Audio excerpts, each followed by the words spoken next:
Bismillahirrahmanirrahim. Assalamu alaikum and welcome to another brand new weekend और another brand new episode of Expresso। इस उम्मीद और दुआ के साथ कि आप खैरियत से हैं, नहीं हैं तो हो जाइए। सुबह खैर आपको, मैं हूँ इमरान हसन और मैं हूँ अर्मिला हसन। उम्मीद करते हैं आपका वीकेंड अच्छा गुजरा होगा। इमरान ने बोला ब्रांड न्यू वीकेंड, मैंने कहा नहीं वीकेंड नहीं, ब्रांड न्यू वीक है। हाँ वीक है, सॉरी वीकेंड के फेज में वीकेंड वाइब चल रही है हमारी। क्योंकि आप इस बार इस्लामाबाद से होके इसलिए आपको लग रहा है कि बहुत लंबा वीकेंड होने वाला है, लेकिन कोई बात नहीं जी, मुझे तो लगा it was raining in Islamabad, you know।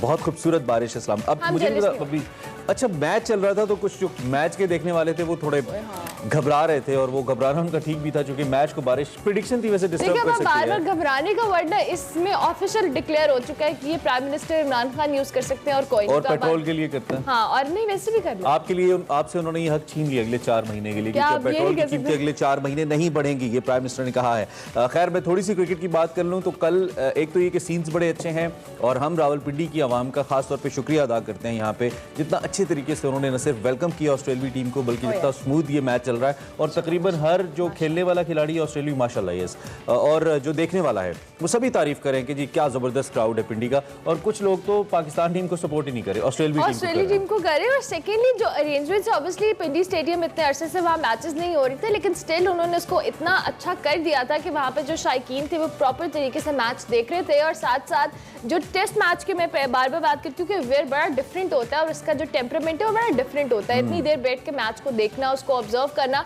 Itself मुझे लगता है एक चैलेंजिंग चीज़ है। और जो ग्राउंड में होते हैं प्लेयर्स जो जितने टाइम से वो खेल रहे होते हैं उसके बावजूद लोगों को एंगेज रखना या क्राउड को एंगेज रखना इट्स वेरी इंपॉर्टेंट। और ये दोनों चीज़ें हमने पिंडी स्टेडियम में देखी कि जिस तरह से इस टेस्ट मैच के दौरान शायकीन भी एंजॉय कर रहे थे और प्लेयर्स भी, आपने वो देखा है, वो डांस भी कर रहे थे। जी डेविड वार्नर का डांस। खैर जनाब आगे चलते हैं। अब एक और आपको अच्छी खबर देकर देन आपको आज की top of the line stories दिखाते हैं और वो है नहीं वो रमजानुल मुबारक के हवाले से। रमजानुल मुबारक की आमद से कबल सऊदी अरब ने जो उम्रा ज़ायरीन है समेत दीगर अफराद को एक बड़ी खुशखबरी सुना दी है। जितने भी लोग उम्रे के ख्वाहिशमंद हैं और हमें देख रहे हैं, आपको मुबारक हो। सऊदी अरब ने जो कोरोना पाबंदियां हैं इनमें नरमी का ऐलान किया है और बैरून मुल्क से आने वाले जो मुसाफिर हैं इनके लिए PCR टेस्ट, करंतना की शर्त जो रखी हुई थी वो ख़त्म कर दी है। किसी भी नौयत के विजिट वीज़े पर आने वाले जो अफराद हैं उनके लिए मेडिकल इंश्योरेंस करना लाजमी होगा, जिसमें कोरोना के इलाज की मुकम्मल सहूलत फराम की गई है। दूसरी जानिब हरमैन शरीफैन और तमाम मसाजिद में नमाज बाजमात अदा करने के लिए जो समाजी फासले की शर्त है या पाबंदी है वो भी ख़त्म कर दी है। ताहम मास्क के इस्तेमाल की शर्त बदस्तूर रहेगी। समाजी फासला आप ना रखें, मास्क पहने रखें। और इसके अलावा भी तमाम मकामात पर जो समाजी फासले उसकी पाबंदी भी खत्म कर दी है। खुले मकामात पर मास्क की पाबंदी बिल्कुल खत्म है, जबकि बंद मकामात पर मास्क का इस्तेमाल किया जाएगा। तो ये उम्रा ज़ायरीन के लिए एक बड़ी अच्छी खबर है। ओवरऑल एक बहुत अच्छी खबर है कि यहाँ पर जो रिस्ट्रिक्शंस की वजह से बहुत सारे जो कह लें मसाइल तो नहीं हम कह सकते, लेकिन स्टिल लोगों की जो चैलेंजेस कह लें जो रहे दरपेश लोगों को, चूँकि जब आप नमाज की अदायगी के लिए जाएँ या दीगर मामलात के लिए जाएँ तो वहाँ पर जो सोशल डिस्टेंसिंग उन सबका ख्याल रखना पड़ता। अब आपको ख्याल रखना है, लेकिन फिर भी आपके लिए काफ़ी हद तक लेवरेज है। चलिए जनाब, इस पे आगे जाके और भी बात होगी। प्रोग्राम में बहुत कुछ है और जो जलसे और जुलूसों और रैलियों में जो बयानात दिए जा रहे हैं उस पे आज हम डिटेल बात करेंगे, लेकिन आगाज में आपको बताएंगे एक्सप्रेसो हेडलाइंस। तहरीक अदम एतमाद के शोर से सियासी माहौल मजीद गर्म। वजीर आजम के साबिक मुशीर नदीम अफजल चंद ने हुकूमती टीम को खैराबाद कह दिया। पीपल्स पार्टी का 2 से 3 दिन में तहरीक अदम एतमाद लाने का ऐलान। अदम एतमाद पर हुकूमत की तैयारी मुकम्मल। वजीर आजम ने तहरीक अदम एतमाद नाकाम होने की सूरत में ओपोजिशन को संगीन नताइज के लिए तैयार रहने की खुली वार्निंग दे दी। सियासी महाजराई में हुकूमत की बड़ी ऑफर। वफाकी वजीर दाखिला शेख रशीद ने मुत्तहिदा ओपोजिशन को कबल अज वक्त इलेक्शन के लिए मुज़ाकरात की दावत दे दी। आजाद खारजा पॉलिसी का अज़्म, पाकिस्तान किसी का गुलाम नहीं, हम किसी की जंग नहीं लड़ सकते। वज़ीर आज़म इमरान खान ने अपनी पॉलिसी दुनिया के सामने रख दी। यूरोपीय यूनियन के सफीर के खत पर नाराजगी का इजहार। और सेगमेंट देसी फूड में फरियाल राना खिलाएंगी लाहौर ब्रंथ रोड के मशहूर बट सिरी पाए। जी जनाब, एक्सप्रेसो हेडलाइंस आपने जानी, आपने बहुत कुछ बात करनी है, सेगमेंट्स भी होंगे, लेकिन पहले बात करेंगे आज की बड़ी खबर पर।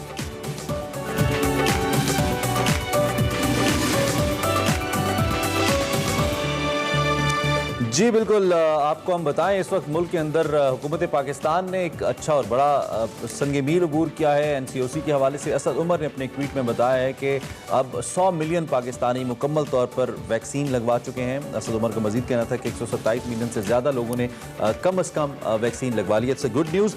विद दैट हम आगे बढ़े। अगर पोलिटिकल सिचुएशन की बात करें तो सियासी दर्जा हरारत दिन ब दिन बढ़ता नजर आता है। हुकूमत और अपोजिशन दोनों ने महाज संभाल लिया है, लेकिन इस सारी सूरत हाल के अंदर जो सबसे बुरा हो रहा है वो अखलाकियात की तबाही हो रही है। दोनों अतराफ से एक दूसरे की जातियात के ऊपर हमले किए जा रहे हैं, तरह तरह के नाम दिए जा रहे हैं, और ये मसला सिर्फ अपोजिशन की तरफ से नहीं है, वज़ीर आज़म की तरफ से भी है। खैर, बात कुछ नंबर गेम्स की है, और नंबर गेम्स, पता नहीं क्यों मेरा गला नंबर गेम्स की बात करते हुए थोड़ा सा ख़राब हुआ। नंबर गेम्स से मुतल्लिक बयानात की जिसे कहते हैं ना भरमार है, बुलंदो बांग दावे हैं। इस वक्त हम अगर टेलीफोनिक रवाबित की बात करें, मेल मुलाकातों की बात करें, इसका सिलसिला भी उरूज पर है। पाकिस्तान पीपल्स पार्टी की अगर बात करें तो उसका अवामी मार्च आपको मालूम है इस्लामाबाद की जानिब रवा दवा है। हम मुसलसल इस हवाले से आपको रिपोर्ट भी कर रहे हैं। नून लीग ने जो अपने अराकीन असेंबली हैं उनको आज इस्लामाबाद बुला लिया है, अहम मुशावरत की जा रही है। लेकिन अगर तहरीक अदम एतमाद के हवाले से बात करें, ये कब आएगी, किसके खिलाफ आएगी, इस हवाले से अभी तक या तो कोई हतमी फैसला हुआ नहीं है या बताया नहीं जा रहा था। पीपल्स पार्टी की जो सीनियर रहनुमा सैयद खुर्शीद शाह हैं, उनसे जब सवाल किया गया तो उन्होंने सूरत हाल कुछ वाज़ेह करने की कोशिश की है। जरा सुनिए क्या कहा खुर्शीद शाह साहब।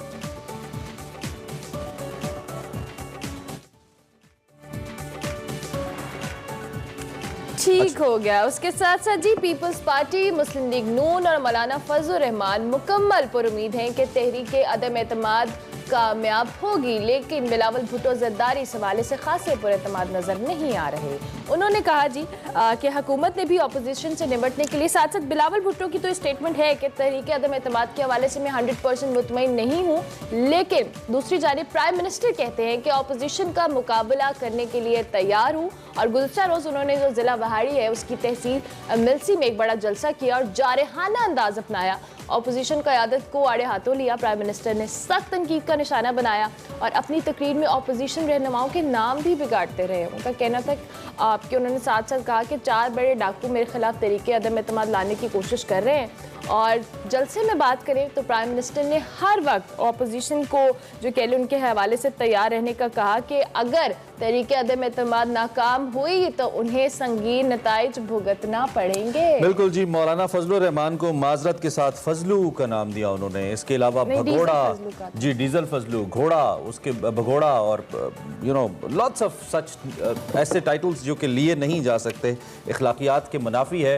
किसी का भी नाम है, अगर किसी का भी नाम लेना इस तरीके से, मैं ये ज़ाती तौर पे समझूँ, वज़ीर आज़म तो बहुत बड़ा, बहुत प्रेस्टीजियस ओहदा है, किसी आम शख्स के लिए भी, आम जिंदगी, आम माशरे के अंदर भी ठीक नहीं है। मुझे नहीं मालूम कि वज़ीर आज़म जब वो सियासी तकरीर कर रहे होते हैं तो वो क्यों इखलाकियात का दामन अपने हाथ से छोड़ देते हैं। आपका इख्तलाफ अपनी जगह, उनकी करप्शन अगर है तो वो अपनी जगह, आपकी सियासत अपनी जगह, आप कौम की इखलाकियात तो ख़राब ना करें। कौम के बच्चों को आप क्या पैगाम दे रहे हैं? क्योंकि किसी बड़े जिनका नाम प्राइम मिनिस्टर, मतलब I have no words to say, लेकिन मुझे बहुत अफसोस हुआ। इमरान खान साहब जैसा पढ़ा लिखा हमारा prime minister, if you use such type of language and words, मैं सिर्फ इस पे अफसोस कर सकता हूँ। हम सब अफसोस कर सकते हैं। ऑब्वियसली ये एक प्राइम मिनिस्टर के जो एक केले स्ट्रक्चर के हवाले से एक अच्छी चीज़ नहीं है, जिसको मेरे ख्याल से हम सबको थोड़ा ख्याल करना चाहिए, चाहे वो अपोजिशन है और खासतौर पर प्राइम मिनिस्टर साहब भी। लेकिन उसके साथ साथ ये अभी हम लेटेस्ट अपडेट्स पे भी बात करेंगे। हमारे साथ हमारे रिपोर्टर शहजाद अकरम मौजूद है जो इस वक्त पीपल्स पार्टी की रैली के साथ मौजूद है, उनसे हम अपडेट्स लेंगे। उसके साथ साथ अली मोहम्मद खान साहब भी हमारे साथ मौजूद होंगे। अली मोहम्मद खान साहब, बहुत शुक्रिया कि आपने अर्ली इन द मॉर्निंग हमें ज्वाइन किया। Very good morning. आपकी जानिब हम ज़रूर आएंगे, लेकिन पहले हम चाहेंगे कि हम अपने नुमाइंदे से थोड़ी अपडेट्स ले लें कि अभी क्या लेटेस्ट अपडेट्स हैं उनके पास इस रैली के हवाले से। शहजाद, बहुत शुक्रिया। इस वक्त आप कहाँ पर मौजूद हैं, हम आपसे ज़रूर जानना चाहेंगे, और क्या अपडेट्स हैं आपकी रैली के हवाले से, कहाँ तक पहुँची, किस तरह का अभी जो सूरत हाल ताज़ा तरीन है? शहजाद, आपको आवाज आ रही है?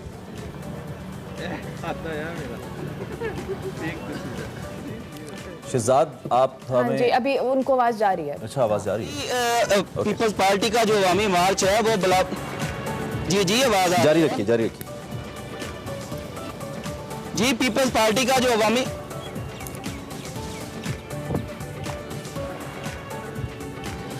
पीपल्स पार्टी का जो अवामी मार्च है वो इस वक्त वजीराबाद के अंदर मौजूद है और जियाले जो है वो बड़े पुरजोश हैं, सुबह जो है वो उठे हैं। रात का हालांकि अतराफ में बारिश की वजह से थोड़ी सर्द हवाएं चली हैं, जिससे जियालों ने बर्दाश्त किया और सुबह जो है वो नाश्ता करके सुबह सवेरे जो है वो उठ खड़े हुए हैं कि उन्होंने इस्लामाबाद की तरफ रवाना होना है। बिलावल भुट्टो जरदारी जो है वो नाश्ता के बाद तकरीबन 11 बजे के बाद जो है वो वजीराबाद से निकलेंगे। आगे जो उनका पड़ाव थोड़ी देर जो है वो गुजरात में होगा, जहाँ से वो जियालों से खिताब करेंगे। इसके बाद जो है वो लाला मूसा कमरुज़्ज़मान कायरा के पास जो है वो ठहर कर वहाँ पे भी जियालों से खिताब किया जाएगा। आगे जो है फिर जाके जेलम और जो है गुजर खान के पास जो है वो छोटे छोटे जो आगे इस्तकबाल हैं वहाँ पे खिताब होंगे और मेन जो है जाके रवात जो है वहाँ पे जो है वो स्टे करेंगे और नेक्स्ट जो है कल जो है वो पिंडी की तरफ जो है वो रवाना होंगे। यहाँ पे जो अगर बात की जाए यहाँ पे पीपल्स पार्टी के अवामी मार्च की जो वो बहुत पुरजोश है। गुजरांवाला में भी गुज़िश्ता रात जो है वो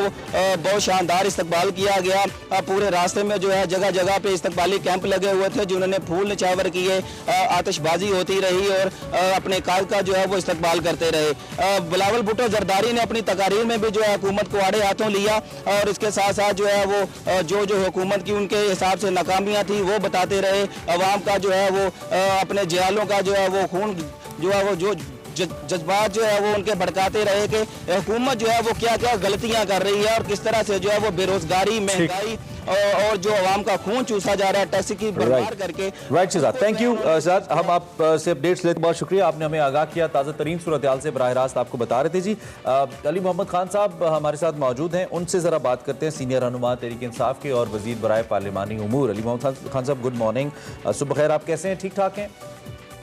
अस्सलाम वालेकुम। बहुत शुक्रिया आपने हमें ज्वाइन किया। सबसे पहले मैंने जिस चीज़ से आगाज़ किया, ये कल जिस तरह से वज़ीर आज़म ने मुखातिब किया मौलाना फजल रहमान को, पहले कहते थे मैं इनको मौलाना नहीं कहता लेकिन फजल रहमान कहते थे, कल तो उन्होंने उनका नाम बिगाड़ ही दिया, मैं ले भी नहीं सकता। क्या ये दुरुस्त है? आप इसको डिफेंड करेंगे अली मोहम्मद खान साहब? ये दुरुस्त अंदाज़ है एक अवामी नुमाइंदे, एक वज़ीर आज़म का अवाम के अंदर जब पूरी कौम देख रही है, बच्चे भी हैं, ये दुरुस्त अमल है? डिफेंड करेंगे आप? बिस्मिल्लाहिर्रहमानिर्रहीम, अल्लाहुम्मा सल्लि व सल्लिम व बारिक अला सय्यिदिना मुहम्मद रसूलुल्लाह खातमुन नबिय्यीन सल्लल्लाहु अलैहि व सल्लम वसल्लम।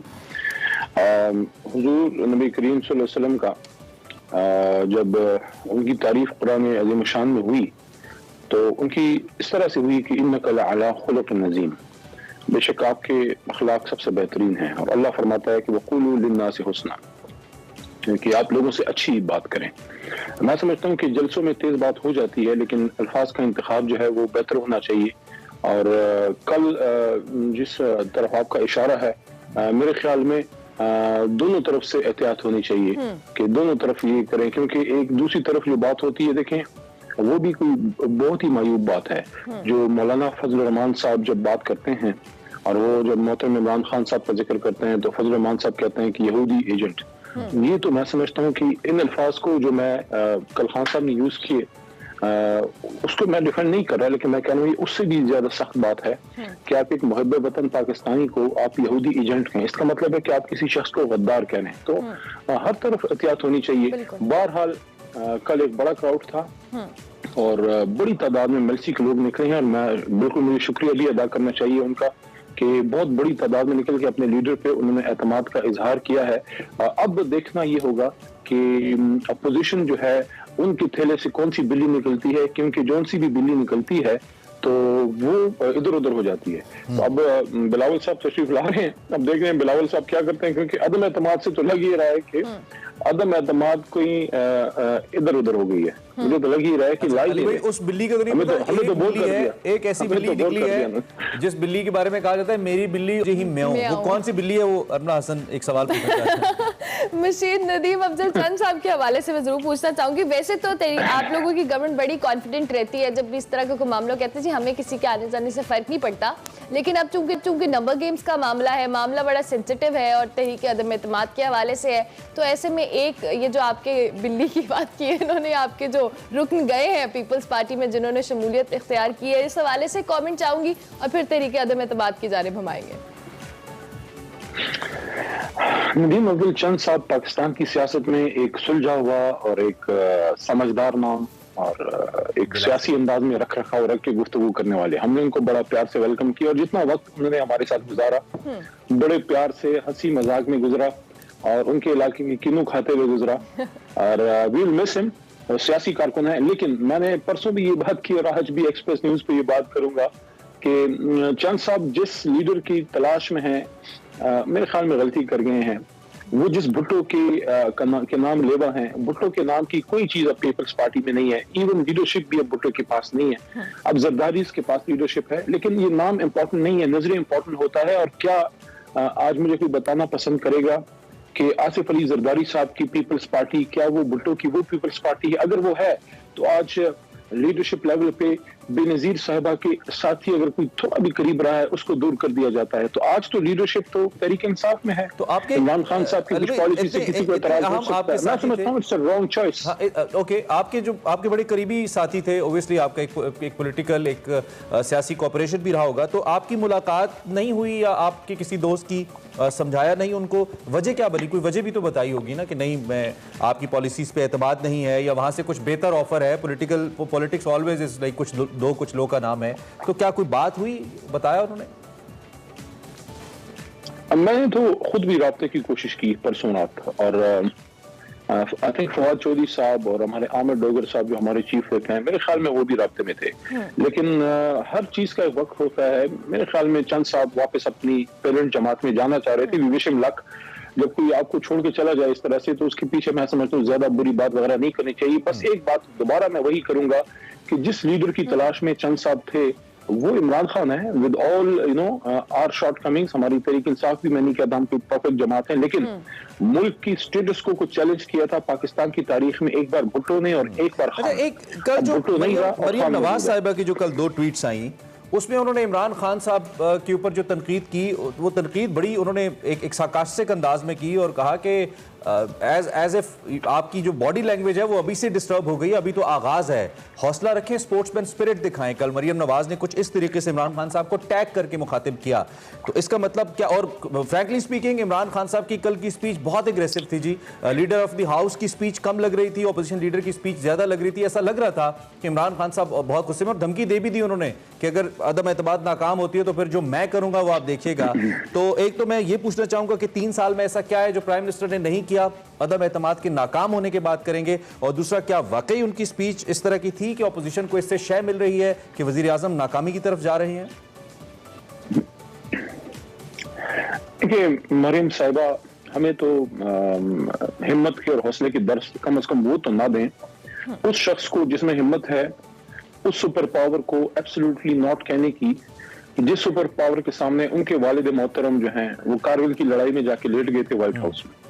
तो हम एक मेहरबानी फरमाए उस आदमी को ये बात ना करें जो सारी दुनिया की मुखालफत मोल लेके रूस के साथ दौरे पे चले गए, वेस्ट नाराज हुआ, उससे साफ बात है। हालांकि अगर दूसरी तरफ आप देखें तो उनके जो वालिद मोहतरम है व्हाइट हाउस में बैठ के पर्ची पढ़ के वो वहां पे इंटरव्यू दिया करते थे। तो हमें ये ना करें। सबसे पहले मियां साहब को वापस लाएं, हिम्मत पकड़ें, हौसला करें, फेस करें। लीडर भागता नहीं है, लीडर फेस करता है, लीडर अपने मुल्क में आता है, लीडर फांसी चढ़ जाता है लेकिन अपने कारकुनों को अकेला नहीं छोड़ता। तो मरियम बीबी अपने ये जो उनके है ना स्पीचेज और उनके मशवरे अपने पास रखें, पहले अपने वालिद साहब पे अप्लाई करें। जहां तक इमरान खान साहब का ताल्लुक है, अगले साल 1.25 साल मोस्ट इंपॉर्टेंट इसलिए हैं कि अभी डिलीवरी का टाइम है, हमारे प्रोजेक्ट्स मैच्योर होने लगे हैं, हमारे जो इस्लाहात हैं उनके अब रिजल्ट्स आने लगे हैं। आपकी जो महंगाई का इशू है वो आहिस्ता आहिस्ता सबसाइड होने लगा है। आपने पेट्रोल में, बिजली में प्राइस की कमी अपने देखी है। एक्सपोर्ट बड़ी इंपॉर्टेंट चीज है। मैं बार बार ये बात करता हूँ कि सबसे इंपॉर्टेंट चीज क्या है। देखें आप और मेरा, हमारा घर कैसे चलता है? अगर हमारी आमदन कम है और अखराजात ज्यादा है तो हम तबाही की तरफ जाएंगे। इस वक्त हमारी एक्सपोर्ट, मैं चैलेंज के साथ नून लीगियों को कहना चाहता हूँ कि $3 अरब पर मंथ हम टच कर गए हैं। हर महीने $3 अरब, रुपीज नहीं, $3 अरब। और दूसरी तरफ मियां साहब का जो था वो $2 अरब था। तो $1 अरब यानी 50% की इंक्रीज आ गई हुई है और ये मजीद तेज होती जाएगी। तो मैं ये समझता हूं कि इंशाल्लाह 2023 के इलेक्शन तक आप देखेंगे माहौल ऐसा बन जाएगा। इसीलिए तो ये जो अपोजिशन वाले हैं बड़े गाग सियासत, इनको पता है कि 23 से खान साहब ने टाइम निकाल लिया तो फिर इनका टाइम खत्म है। अच्छा, ठीक हो गया। अली मोहम्मद खान साहब, क्विकली, परवेज इलाही साहब ने वजीर आजम को मशवरा दिया कि अपने मुशीरान से बड़ी एहतियात करें, ये जरा मसला, ये गलत फहमियां बढ़ा रहे हैं। तो इस स्टेटमेंट के हवाले से आप क्या कहेंगे? आपको लगता है प्राइम मिनिस्टर को थोड़ी एहतियात करनी चाहिए? देखिए, परवेज इलाही साहब के बारे में मैं एक बात करता रहा था और मैं कंसिस्टेंटली बात करता रहा और लोगों ने यकीन नहीं कि आज सामने एक बात आ गई। मैं कहा रख रखाव वाले लोग हैं, हाथ दे के हाथ छोड़ते नहीं है, रहेंगे हमारे साथ आखिर तक खड़े रहेंगे। अब आप देखिए ना, अपोजिशन को सबसे ज्यादा गुस्सा खान साहब से ज्यादा अगर है तो वो परवेज इलाही साहब है कि यार हमारा खाना तक खाने नहीं आए।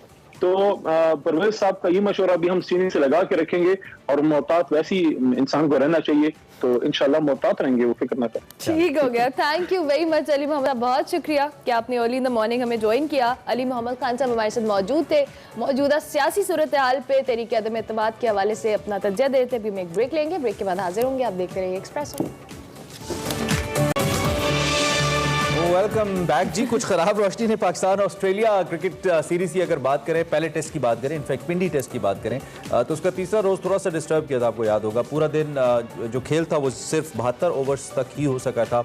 ऑस्ट्रेलिया ने 2 विकेट्स के नुकसान पर 271 रन बना लिए अब तक। उस्मान ख्वाजा जो कि उनके ओपनिंग बैट्समैन हैं 97 और David Warner the dancing Warner 67 run बनाकर आउट हुए। इसके अलावा हम अगर दीगर प्लेयर्स की बात करें तो वो इस वक्त खेल रहे हैं। बैटिंग जारी है ऑस्ट्रेलिया की। मैच के दौरान नसीम शाह का वार्नर को बाउंसर आंखें दिखाना और दूसरी जाने वार्नर का उनके करीब जाकर थपकी देना, तो द गेम ऑफ जेंटलमैन हमें बिल्कुल अपने फुल स्पिरिट पे नजर आई है। दूसरी जानिब जब ये सब कुछ चल रहा हो तो शाहीन शाह अफरीदी कैसे पीछे रह सकते हैं? उन्होंने भी जलवे दिखाए अपने। और शाहीन शाह अफरीदी वार्नर एक दूसरे पर मजाक भी करते रहे और वार्नर ने ट्वीट किया कि पाकिस्तानी शायकीन बहुत शानदार हैं और इसी पर मौजूद है। जवाब दे तानू हुन पता लगा ਤੁਸੀਂ पहले आंदे तानू पहले से दसदे सी कितने शानदार है यार आप पंजाबी ना बोले।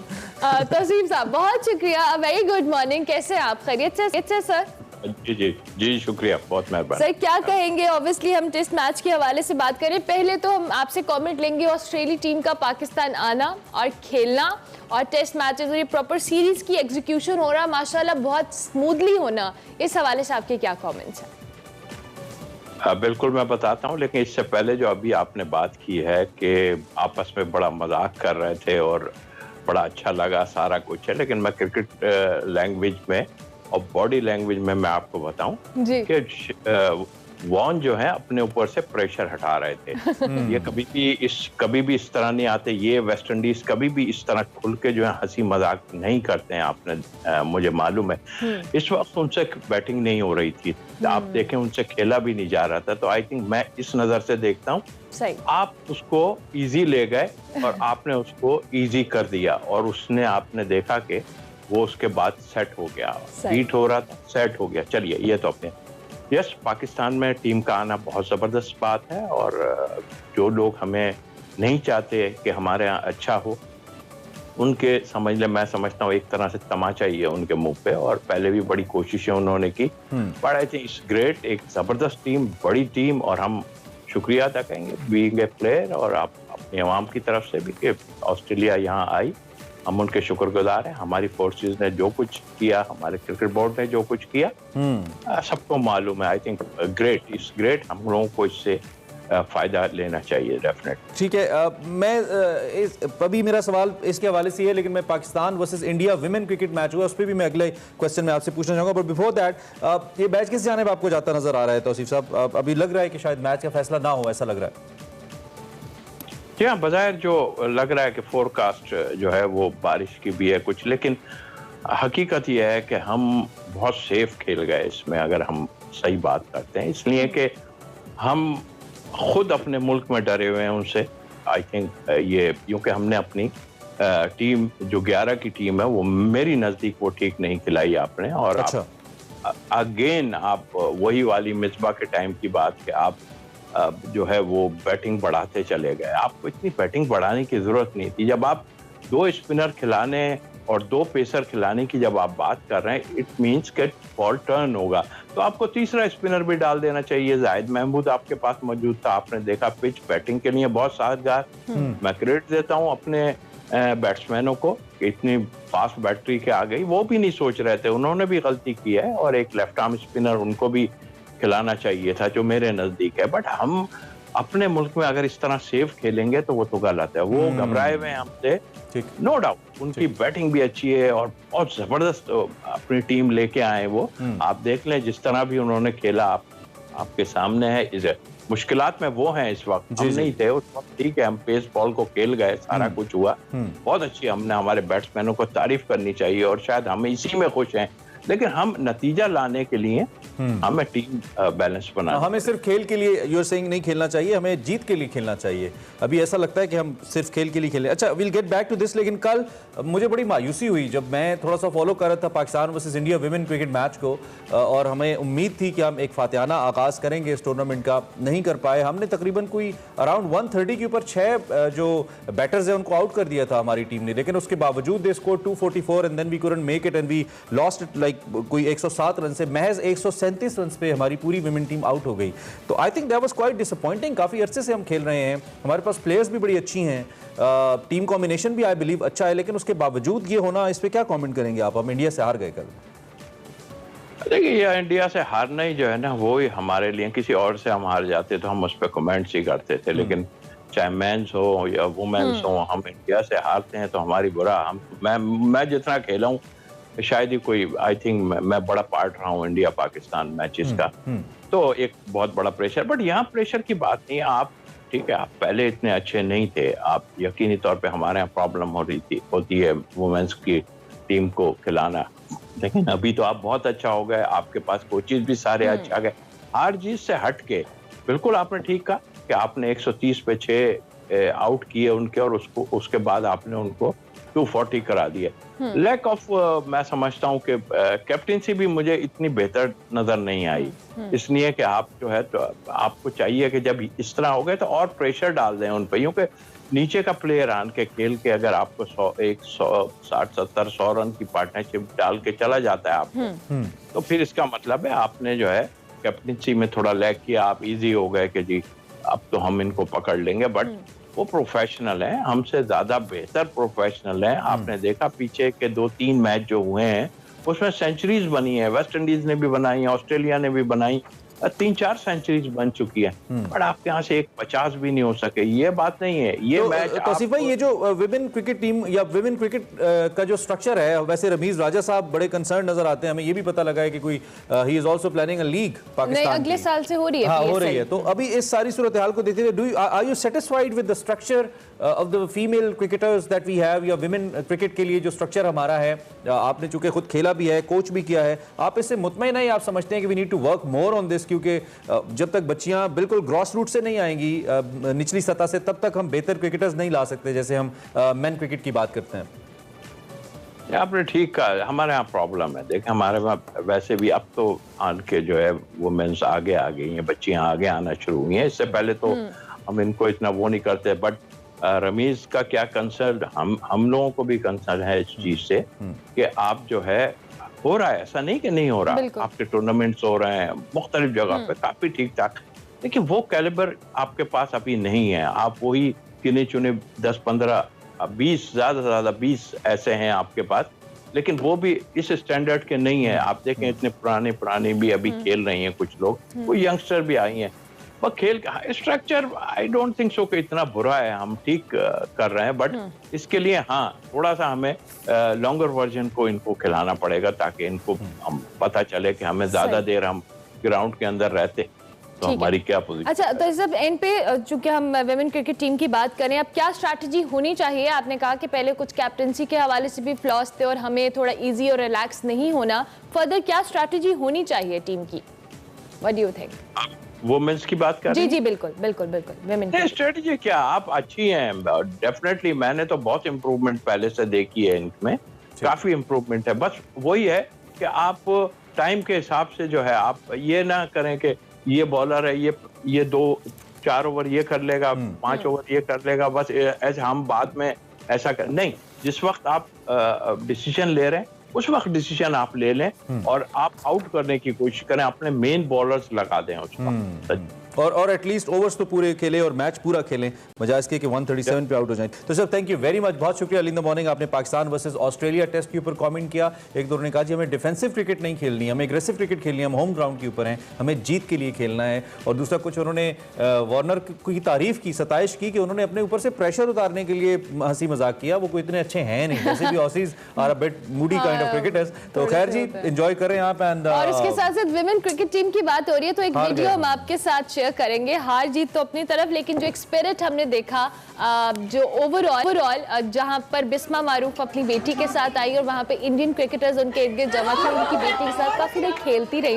ये वीडियो और ये विजुअल्स आप अपनी टीवी स्क्रीन पर देख सकते हैं। वैसे ये ब्यूटी है इस गेम की कि आप जिस भी एग्जैक्टली आप जहां भी हो, चाहे आपको, मैंने एक कमेंट पढ़ा कि different by LOC and together by this cricket, तो ये बड़ा एक अच्छा जेस्चर नजर आया। ओवरऑल ये देखें आप, ये वीडियो आप टीवी स्क्रीन पर देख सकते हैं जिसमें बिस्मा मारूफ की बेटी के साथ तमाम इंडियन प्लेयर्स बड़े मासूमाना अंदाज में खेल रही है और एंजॉय कर रही है। बिल्कुल, और ऐसे जेस्चर्स हमें हर किस्म की स्पोर्ट्स के अंदर देखने को मिलते हैं, बट इन पर्टिकुलर जब पाकिस्तान वर्सेस इंडिया, हमें ऑन ग्राउंड ये चीज़ें, हम जब अपने मेल टीम्स का मैच भी होता है, मेन क्रिकेट का भी मैच होता है, उसमें भी हम देखते हैं कि on the scene obviously they are playing for their countries, national duty पे हैं वो सब, अपनी वो एग्रेशन दिखाते हैं, but ultimately cricket and sports can do this कि अगर आपके इख्तिलाफात भी हों तो आप इस तरह के जेस्चर देते हैं। It's such a powerful visuals. Exactly, और ये कल मैं सोशल मीडिया पे हमने बहुत सारी जगहों पे देखे, बहुत सारे इंडियन जर्नलिस्ट ने इसको ट्वीट किया हुआ था, फिर बहुत सारे जो आईसीसी की ऑफिशियल वेबसाइट थी उसने इसको ट्वीट किया हुआ था कि ओवरऑल एक बहुत अच्छा मैसेज गया दुनिया भर में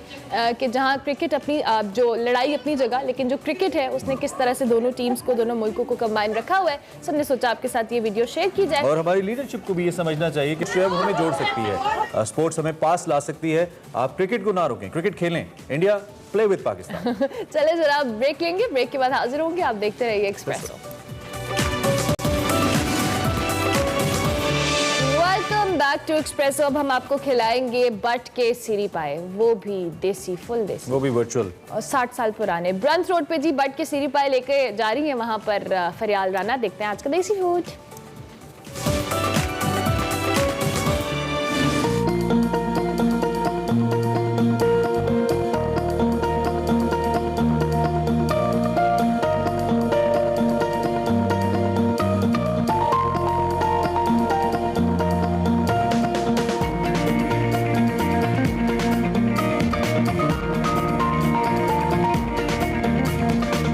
सिरी पाए सबसे पहले बादशाह आलमगीर के कुजीन में एक मुसलमान शेफ ने बनाए थे, बाद में बड़े सगीर में बहुत ही शौक से खाए जाने लगे। आज मैं आई हूँ ब्रांथड रोड गली नंबर 7 में, जहाँ पर है बट सिरी पाए वाले, जो कि 50 साल से ज़ायद अरसे से यहाँ पर सिरी पाए सर्व कर रहे हैं। आइए चलकर देखते हैं ये सिरी पाए बनाते कैसे हैं और यहाँ का टेस्ट कैसा है।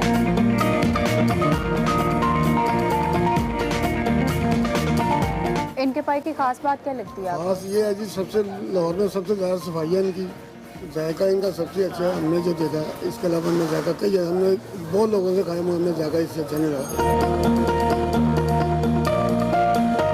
कितना अर्सा हो गया यहाँ से सिरी पाए खाते? खा रहा हूँ इनके नाश्ते जी, शुरू से हम खा रहे हैं, मेरी 50 साल उम्र हो गई, तो मैं बचपन से इनके पास खा रहा हूँ। सबसे पुराने यही बनाने वाले हैं, पहले इनके भाई थे, अब ये बना रहे हैं। तो इतना अरसा हो गया माशाल्लाह, 50 साल से आप यहाँ से पाए खा रहे हैं, तो क्या खास बात लगती है इनके पाए की आपको? ये सबसे बड़ी बात तो ये है सफाई है, और जो इनका खानदानी काम है इनका, पूरे लाहौर में टेस्ट आपको ऐसा टेस्ट ही मिलेगा। ज़्यादातर क्या खाते हैं यहाँ से? ज़्यादातर हम मगज पाए वगैरह खाते हैं। आपको खास बात क्या लगती है इनकी सिरी पाए की? इनकी खास तो यही है, खाने में अच्छा लगता है, हमारे बच्चे बहुत पसंद करते हैं। अब बेटी आ रही है पिछले से, उसने स्पेशल कहा कि मेरा नाश्ता लेके आना। अच्छा, तो अभी आप पाए में कौन सा नाश्ता लेने आए हैं? हम खद जो लाल बोटी है वो ज़्यादा लेके आए। कितने अरसे से खा रहे हैं यहाँ पर? 25 साल तो हो गए। अच्छा, 25 साल से आप यहाँ से खा रहे हैं, और आपने कहीं और से भी ट्राई की होंगे, तो टेस्ट का क्या डिफरेंस लगा आपको कहीं और का और इनका? कहीं और जाते हैं ना तो वहाँ पे मतलब उसको टेस्ट बनाने की कुछ चीज़ें डालते हैं बीच में, अरारोट हो गई, इस तरह की चीज़ें बहुत सारे जगह से खाया हमने, लेकिन जो इनका टेस्ट है खालिश बिल्कुल, कोई चीज़ ऐसी नहीं डालते।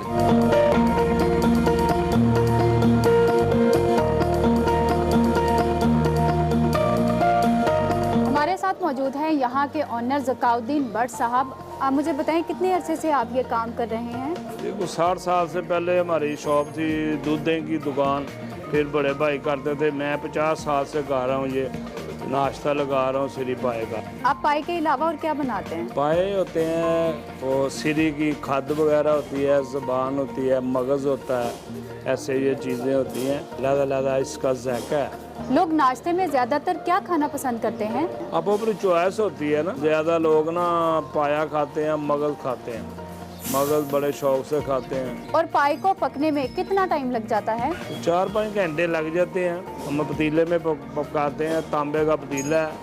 आपके सिरी पाए की खास बात क्या है जो लोग शौक से दूर दूर से आते हैं? ये अच्छे वाले होते हैं, मसलन बकरे के, देसी बकरे के होते हैं, छतरे के भी होते हैं, साफ़ सुथरे होते हैं, इसलिए लोग आते हैं खाने। जो बड़ी उम्र के होते हैं ना बकरा बुकरा, वो नहीं गलता, वो सख्त होते हैं। आप पाए बनाने के लिए कौन से मसाला जात इस्तेमाल करते हैं? मसाले जो है ना हम खुद पिसवाते हैं चक्की में से, बाहरी दुकान है उससे पिसाते हैं कच्चे। आप मसाले लेके ना आप पिसा के तो डालते हैं। आप इतने अरसे से ये काम कर रहे हैं, मशहूर शख्सियत तो ज़रूर आती होंगी आपके पास? मशहूर भी आते हैं, कई लोग आए हैं, क्रिकेटमैन भी आए हैं, मियां नवाशी साहब भी पीछे रहते थे, वो भी आए हैं इधर। अब्दुल कादर सलीम मलिक भी आया वो हमारी शॉप पे नाश्ता करने। आप ये बताएं, आप हफ्ते के 7 दिन पाए ही सेल करते हैं? नहीं, 5 दिन सिरी पाए लगाते हैं, 2 दिन देसी मुर्गा लगाते हैं हम। शोरबे वाला होता है, 1 नंबर देसी मुर्गा होता है, वो भी अच्छा होता है, वो भी लोग बड़ी दूर से आते हैं खाने। आप कितने बजे काम शुरू? सुबह ना 7 बजे शुरू करते हैं, कोई 11-12 बजे तक हमारा नाश्ते का काम होता है। बट्टों के बारे में ये बात मशहूर है कि बट खाना खाने में बहुत ज़्यादा दिलचस्पी रखते हैं, तो आप मुझे बताएं, आप खाते शौक से हैं या फिर बनाते शौक से हैं? खाते भी हैं शौक से, बनाते भी शौक से हैं, दिल से बनाते हैं, साफ़ सुथरा बनाते हैं। ये बट खाना ही तो सीखे हैं और कुछ नहीं सीखे।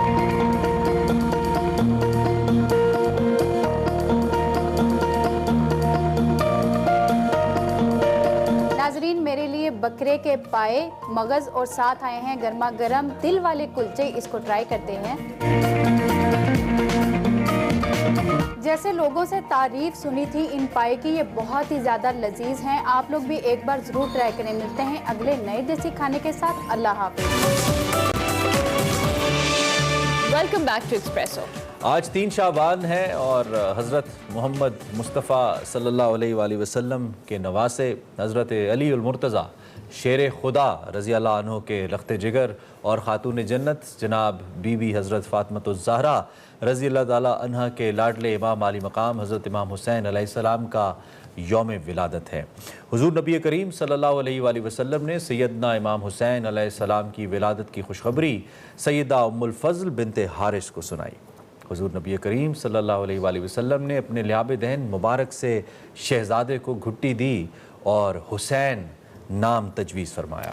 फरमाने रसूल अकरम सल्लल्लाहु अलैहि वसल्लम है, हुसैन मुझसे है और मैं हुसैन से हूँ। एक और मौके पे फरमाया, जिसने हुसैन से मोहब्बत की उसने मुझसे मोहब्बत की, और जिसने मुझसे मोहब्बत की उसने अल्लाह ताला से मोहब्बत की।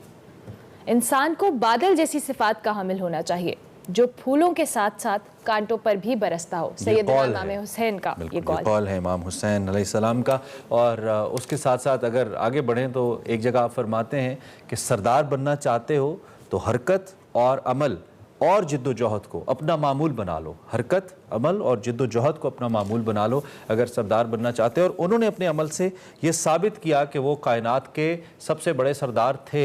उन्होंने अपने अमल से ये साबित किया, दुनिया को दिखाया। और एक उनकी ज़िंदगी से मजमूई तौर पर हमें जो दर्स मिलता है वो ये है कि जब भी आपके ऊपर एक जानिब सच हो और एक जानिब कुफ्र हो, और उस सच की जितनी भी बड़ी कीमत हो, आपने खड़े सच के साथ होना है, हक़ के साथ होना है। इसके अलावा आपके पास कोई दूसरा चारा नहीं है, कोई दूसरी राह नहीं है, और इससे बड़ी और कोई मिसाल नहीं है कि आप अपने पूरे अहले खाना को कुर्बान कर दें, पूरे अहले खाना की कुर्बानी दे दें, महज ये साबित करने के लिए कि जिसके ख़िलाफ़ आप हैं वो हक़ पे नहीं है, हक़ पे आप हैं। और इसीलिए जैसे कहा जाता है कि हुसैन आज भी ज़िंदा हैं और उनके मुखालिफिन का कहीं नामो निशान तक नहीं। यही वजह है। आपकी ज़िंदगी से हमें सीखना है। महज उनका नाम लेने से, महज चंद तारीफ़ी कलिमात पढ़ देने से यकीन जानिए कुछ नहीं होगा। उनकी ज़िंदगी को अमली तौर पर, और मैं ज़ाती तौर पर यह समझता हूँ कि अगर एक कौल भी इमाम अलैहिस्सलाम का हम अपना लें और उसे अपनी ज़िंदगी में ले आएँ तो मुझे लगता है कि शायद काफ़ी हद तक हमारी ज़िंदगी मुकम्मल तौर पर तब्दील हो जाएगी। सो हम इमाम आली मकाम को उनकी जो शख्सियत है उसके हवाले से हम बात कर रहे हैं, और इस हवाले से ना तो हमारे पास इतने अल्फाज हैं कि हम बात करें, ना इतना ज़्यादा वक्त है क्योंकि वक्त ख़त्म हो जाता है, तारीफ़ें ख़त्म नहीं होती हैं। तो हमें अल्लाह उनकी उसवा पे अमल करने की तौफीक अता फरमाए। इसके साथ ही हम आगे बढ़ते हैं, प्रोग्राम का सिलसिला भी आगे बढ़ाते हैं। सिंस मंडे, सो मंडे को हमारे पास निकले तेरी तलाश में भी होता है। बिल्कुल एग्जैक्टली, निकले तेरी तलाश की जानिब जाएंगे, जिसमें वकार अहमद मलिक और मुस्तंसर हुसैन तार साहब की जो किताब है प्यार का पहला पंजाब, उसके ऊपर गुफ्तगू करें। यही उस पिछली गुफ्तगू के सिलसिले की कड़ी आपको दिखाते हैं निकले तेरी तलाश में।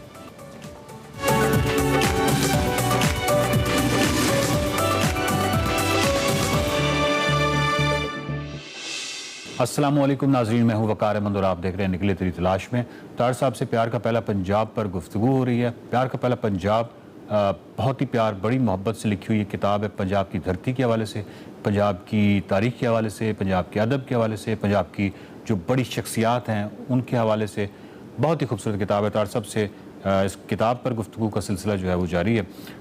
तार साहब से मैंने, जिस तरह पिछली नशिस्त में हमने बात की थी कि हज़रत बाबा बुल्ले शाह के हवाले से बहुत सारे सवालात हैं जो मेरे जहन में हैं, जो तार साहब से पूछते हैं। ऐसे बहुत सारे सवालात होंगे जो आपके भी जहन में होंगे।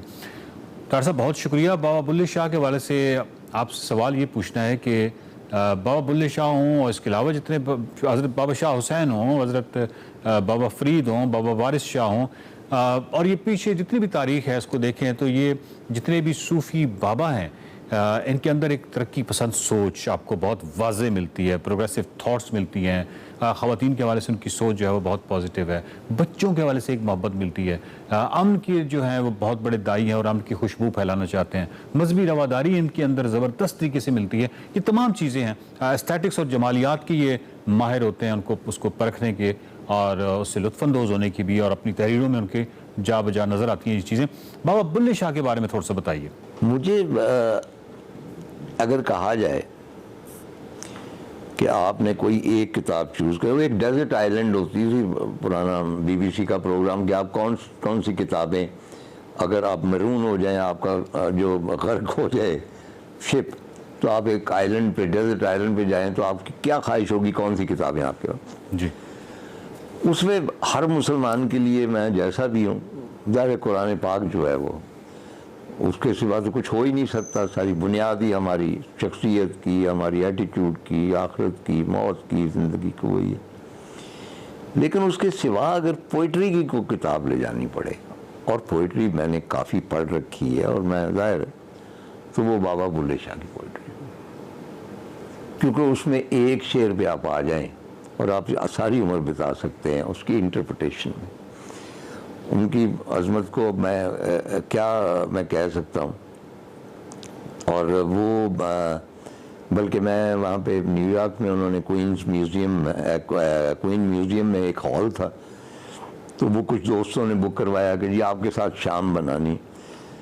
तो मुझे थोड़ी सी उलझन होती है शाम में से, क्योंकि शाम में आप जानते हैं कि हर बंदे ने आपकी तारीफ़ ही करनी है, जो मतलब बड़ी रिडिकुलस बात है कि भाई तो आपकी किताब जो होती है आपकी रिप्रेजेंटेटिव होती, शामें नहीं होती, आपके ऊपर आर्टिकल जो लिखे गए।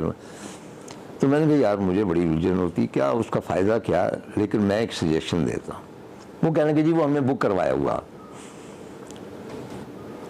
आप बाबा बुल्ले शाह के बारे में करें। And that was the first function major जो न्यूयॉर्क में बुल्ले शाह के बारे में हुआ। वहाँ पे मंजूर इजाज़ है वाशिंगटन से, वो एक्सपर्ट हैं, और ताहिरा सैयद मेरे कहने पे आ गई और उन्होंने वहाँ पे कलाम पढ़ा। तो वहाँ पे एक गुफ्तगू हुई जो मैं आपके साथ शेयर करना चाहता हूँ कि बाबा बुल्ले शाह का जो सबसे मशहूर है, वो मुझे भी बहुत पसंद है, कि जाना मैं कौन हूँ बुलिया की जाना मैं कौन, ना मैं पाका विच प्रीता और ना मूसा ना फिरौन। आप जाते हैं? अच्छा, ये ओरिजिनली बाबा बुल्ले शाह का नहीं, ये मौलाना रूम की मसनवी में आपको मिलेगा। ये मौलाना रूम का कलाम है। इसमें से एक बंद जो है कि ना मैं आतिश परस्त हूँ और ना मेरे घर में आग जलती है, वो ट्रांसलेट नहीं हुआ क्योंकि यहाँ से मुताबिकत नहीं रखता था। उस ज़माने में बाबा बुल्ले शाह ने कहा होगा कि ये मौलाना रूम का मैंने पंजाबी में किया जिस तरह वो करते थे, ठीक है। लेकिन with the passage of time वो तर्जुमा ख़त्म हो गया और वो ओरिजिनल, और उसकी वजह ये थी जिसे आप कहते हैं झोंकों में किस तरह ये प्रोग्रेसिव हो गया। इनका सोर्स जो था ना, मंबा, वो था फरीदुद्दीन अत्तार, और फरीदुद्दीन अत्तार जो थे वो मौलाना रूम का मंबा फरीदुद्दीन अत्तार थे। ये दोनों लहरें जो हैं ये जब उधर से आई हैं और ये पाको हिंद में सरायत कर गई हैं। जितने भी सूफ़ी शायर हैं वो आप देखें, मतलब सचल सरमस की 3-4 गज़लें हैं, शाकार उनका, क्योंकि 7 ज़बानों में कहते थे ना, उनके जो कलेक्शन है उर्दू की वो उसका नाम भी शाकार है। अच्छा, तो उसमें फरीदुद्दीन अत्तार के ए हवा तो जाती है वहाँ पे नेशापुर वगैरह वगैरह, इसी तरह ही बिटाई भी, इसी तरह बुल्ले शाह, जितने लोग हैं, और अपने अजीम हमारे शायर अल्लामा इकबाल, मुर्शिद रूमी, चुनांचे ये सारी जो आई है लहर आई है ना तसव्वुफ की, इंसान दोस्ती की और प्रोग्रेसिव होने की, ये सब वहाँ से आई है और ये सब अफेक्टेड है, ये उनके मरीज बनते हैं। इसलिए ये जोकों में भी रहते थे, इनका मुतालिया बड़ा वसी था। मैं अगले रोज़ बात कर रहा था, मैंने कहा कि कसीदा बुर्दा का पंजाबी में तर्जुमा डायरेक्ट फ्रॉम अरेबिक वो हाफिज बरखुरदार और वारिस शाह ने किया। तो इनका मुतालिया इतना वसी था कि ये अवेयर थे कि बाकी सारी दुनिया में क्या हो रहा। ज़बरदस्त। तार साहब ये बताइए कि एक सवाल ये पैदा होता है कि अमेरिका, यूरोप, मगरब, वहाँ पे जो सेकुलर थॉट्स हैं वो किसी हद तक उनको अमली शक्ल में हम 18वीं, 19वीं या 20वीं सदी में देखते हैं, जबकि इधर हम बरसगीर की जानिब देखें तो ये जो थॉट्स हैं, ये जो सोच है रवादारी की या अमन की, या जिसको कहें कि मतलब एक बाहिमी एहतराम की मुख्तलिफ मज़ाहिब के अंदर, ये तमाम चीज़ें हमें यहाँ से, यानी अब अगर हम तारीख़ की तरफ देखें तो भगत कबीर तक हम देख सकते हैं कि ये बहुत ही वाज़ेह है। तो ये सोच, यानी आप ये समझते हैं कि यूरोप या अमेरिका में या मगरब में ये सोच जो है इसकी अमली शक्ल यकीनन 20वीं सदी में आपको बहुत वाज़ेह नज़र आई, 19वीं में, लेकिन यहाँ पे ये सोच बहुत पहले से पाई जाती थी बरसगीर के अंदर। नहीं, लेकिन ना ये एक मिसकंसेप्शन है, क्योंकि होता ये है कि ओवरऑल सच्चाई जो होती है यूनिवर्सल होती जी, और वो कहीं से कहीं नहीं ट्रैवल करती। लेकिन ये है कि एक बंदे के पास सच्चाई जाती है, उसको रिजेक्ट कर देता है, एक एक्सेप्ट कर लेता है। तो हमने तो रिजेक्ट कर दिया ना सारा कुछ, जो भी थॉट्स थे। बाकी ये जितने भी लोग थे ये सेकुलर ही इन्होंने होना था। आप देखें ना कि इनकी मतलब है कि एक राजपूत भट्टी जो है 700 मुरब्बा ज़मीन बाबा नानक को दे देता। उधर निज़ामुद्दीन औलिया के मज़ार पे हम जाते हैं, मेरा दोस्त विनोद दुआ वहाँ पहले ही सजदा रेज हो रहा है कि ये निज़ाम देता है जो कुछ देता है। वहाँ पे हिंदुस्तान के एक एक्टर का नाम नहीं लेता, इंतहाई मुतस्सब हिंदू, लेकिन जाते हैं अजमेर शरीफ तो ऊपर टोकरियाँ उठाए साथ बहू को लेके जा रहे हैं। रीज़न ये है कि इन्होंने सबके साथ बराबरी का सलूक किया। अब मियाँ मीर साहब की मैं मिसाल दे देता हूँ, मेरे फेवरेट मेरे क्या होने हैं, लेकिन ये कल्चरली 3 बड़े मजहब के 3 बड़े लोग उनके पैरोकार जी। छज्जू भगत, जो भगत कहलाया, खुद सूफी था, जो मतलब छज्जू दे चबारे बल्ख ना बुखारे, वो वाला छज्जू भगत लाहौर का सुनार था। उसके बाद गुरु गोबिंद सिंह, सिखों के गुरु, ठीक है। मियाँ मीर साहब ने सिफारिश की उसकी अकबर आज़म के पास कि इसको आपने जेल में से निकालो और दारा शिको। ये तीनों मुरीद हुए मियाँ मीर के। यानी मियाँ मीर साहब जो थे उनके नज़दीक वो दारा शिको, छज्जू भगत और गोबिंद सिंह इंसान थे, एक जैसे लोग। ये हो ही नहीं सकता कि वो कहीं एक जगह पे आके अटक जाएं और कहें कि बस यही नहीं, पूरी इंसानियत पे उन्होंने अपना पैगाम फैलाया। बहुत शुक्रिया तार साहब। बात ये नाजरीन के निकले तेरी तलाश में हम सफ़र हैं मुस्तनसर हुसैन तार साहब के, और इस सेगमेंट के अंदर हमने तार साहब के साथ काफ़ी सफ़र किए। कभी हम सिंकियांग जा पहुँचते हैं, कभी हम सीरिया जा पहुँचते हैं, कभी हम यहाँ से यूरोप ज़मीनी सफ़र करते हैं, कभी हम पंजाब पे बात करते हैं, कभी हम सिंध पे बात करते हैं। गिलगित बल्तिस्तान जो है वो तो खैर एक मुसलसल जारी है ही, और इसके अलावा जितने भी उनके सफ़रनामे हैं, और फिर हम जब उनके नावल्स पे बात करते हैं तो फिर तारीख़ पे बात होती है, जोग्राफिया पे बात होती है, बहुत सारी ऐसी कहानियों पे, बहुत सारे ऐसे वाक़यात पे, बहुत सारे ऐसे सियासी वाक़यात पे बात होती है जो कि जनरली उन पर नहीं होती, या फिर वो भुला दिए जा चुके हैं या फरामोश हो चुके हैं। देखते रहिए निकले तेरी तलाश। Welcome back to Expresso. बात करेंगे कुछ आम दुश्मनों के हवाले से, तो वो फिर मुतहरक हो रहे हैं। पिछले कई माह से अगर बात की जाए तो खैबर पख्तूनख्वा और बलूचिस्तान में जो दहशतगर्दी के वाक़यात हैं उनमें नुमाया इजाफा देखने में आ रहा है। दहशतगर्दों की जानिब से जुमे के रोज़ पेशावर के किस्सा खानी बाजार की कूचा रिसालपुर मस्जिद में खुदकुश धमाका किया गया, जिसमें 62 अफराद शहीद हुए, तकरीबन 200 के करीब अफराद जो हैं वो ज़ख्मी हुए थे। धमाके के 3 दिन बाद भी अगर बात की जाए तो पेशावर की फ़िज़ा सोगवार है, और धमाके से कुछ देर पहले की एक नई वीडियो भी सामने आई जिसमें तीनों दहशतगर्दों को गुफ्तगू करते हुए भी देखा जा सकता है, और आपस में गुफ्तगू के बाद तीनों दहशतगर्द को जो है वो उस जानिब रवाना हुए जहाँ पे खुदकुश हमला किया जाना था। और पुलिस का दावा है कि दहशतगर्दों के कुछ सहूलतकारों को हिरासत में ले लिया गया है और खुदकुश हमलावर की शनाख्त भी हो गई है। जबकि शेख रशीद साहब ये दावा कर रहे हैं कि पेशावर धमाके में जो मुलव्वस मुल्ज़िमान हैं उनकी तह तक पहुँच चुके हैं, और वाक़े में जो मुलव्वस मुल्ज़िमान हैं 2 से 3 रोज़ में गिरफ्तार कर लिया जाए। बिल्कुल। और आज वज़ीर आज़म ने उनकी जो ज़ेर सदारत नेशनल एक्शन प्लान से मुतालिक इजलास भी हो रहा है। इसमें प्लान का भी जायज़ा लिया जाएगा और इसके साथ साथ मौजूदा सूरत हाल के तनाजुर में भी अहम तबादला ख्याल होगा। हमारे साथ एक तो बैरिस्टर सैफ साहब मौजूद हैं, उनसे ज़रा, क्योंकि वो तर्जुमान है खैबर पख्तूनख्वा हुकूमत के, उनसे भी हम पूछेंगे इसके ऊपर क्या डेवलपमेंट है। विद दैट, उससे पहले सैफ साहब आपकी इजाज़त से उमर फारूक हमारे कोरेस्पॉन्डेंट हमें लाइव ज्वाइन कर रहे हैं, उनसे पूछ लेते हैं कि ताज़ा तरीन अपडेट उमर फारूक के पास क्या है। Umar, thank you very much.